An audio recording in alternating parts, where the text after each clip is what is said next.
Welcome to bird media. నేను మీ Pawan Krishnamurthy. Professor Nageswararao గారి మీద జనసేన కార్యకర్తలు పెట్టినటువంటి కేసు, సరే పోలీసులు ఎలాగో రాలేదని చెప్పి గవర్నమెంటే చెప్పింది, అంతా అయిపోయింది, ఆయన వ్యాఖ్యలు ఉపసంహరించుకున్నా అన్నా కానీ జరిగినటువంటి ఒక సరే అది వేరైతే ఇమీడియట్గా పొలిటికల్ మైలేజ్ కోసం అనుకోవాలో ఏంటో తెలియదు, కానీ దీన్ని మనం వాడుకోవాలంటూ కల్వకుంట్ల కవిత గారు కూడా తెలంగాణ రక్షణ సేన అధ్యక్షురాలు వచ్చి ఒకవేళ ఆయన అరెస్ట్ జరిగితే చంద్రబాబు ఇంటి మీద దాడి చేస్తాం ఖచ్చితంగా చెప్పినటువంటి మాట విన్నాం. సరే అరెస్ట్ జరగలేదు కాబట్టి దాడి చేయరు అనేటువంటిది ఒకటైతే, నిన్న జరిగినటువంటి ప్రహసనంలో ముఖ్యమంత్రి రేవంత్ రెడ్డిని కావచ్చు, లేదు అంటే చంద్రబాబు నాయుడు గారిని కావచ్చు, డిప్యూటీ సీఎం పవన్ కళ్యాణ్ గారిని కావచ్చు, లోకేష్ గారిని కావచ్చు, నానా దుర్భాషలు వ్యక్తిగతమైనటువంటి దూషణ చేసినటువంటి అనేక మంది మీద రేపు కేసులు లీగల్గా నమోదయ్యేటువంటి అవకాశాలు ఉన్నాయి. మరి అప్పుడు కూడా చంద్రబాబు ఇంటి మీదకి, పవన్ కళ్యాణ్ ఇంటి మీదకి దాడికి వెళతారా, ముట్టడికి వెళతారా?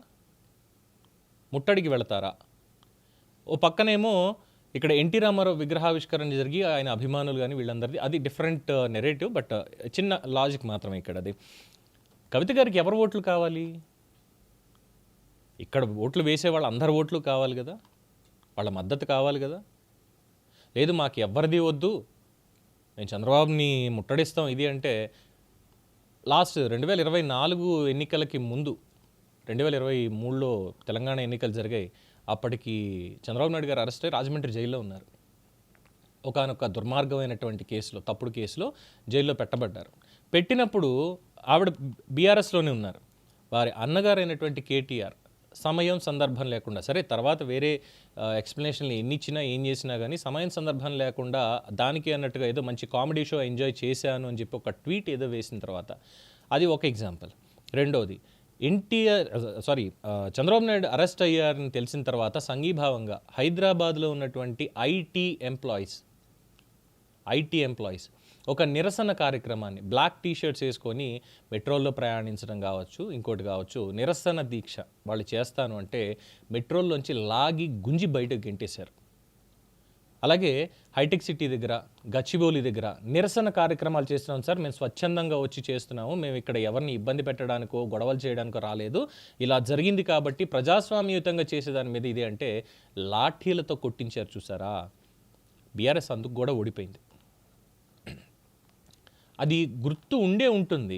మరి అలాంటిది ఇప్పుడు మళ్ళీ అందులో తెలంగాణకు సంబంధించిన వాళ్ళు కూడా ఉన్నారు. తెలంగాణ పౌరులు కూడా ఎవరైతే చంద్రబాబు నాయుడు తీసుకొచ్చినటువంటి ఐటీ విప్లవంలో ఇంజనీరింగ్ కాలేజీల్లో చదువుకుని వాళ్ళ మెరిట్ తోటి ఎదిగి ప్రైవేట్ కంపెనీస్లో పనిచేస్తూ ఇప్పుడు చాలా చక్కటి ఉన్నత స్థితిలో ఉన్నారో వాళ్ళు కూడా వాళ్ళ గ్రాటిట్యూడ్ని చూపించుకుంటూ వాళ్ళు జై తెలంగాణ అనే నినదించారు.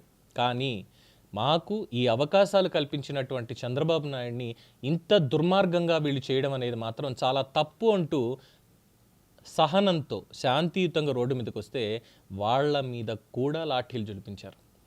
మరి వాళ్ళు వేస్తారో ఓట్లు రేపు పొద్దున్న ఇలా మాట్లాడితే? ఆలోచించాలి కదా.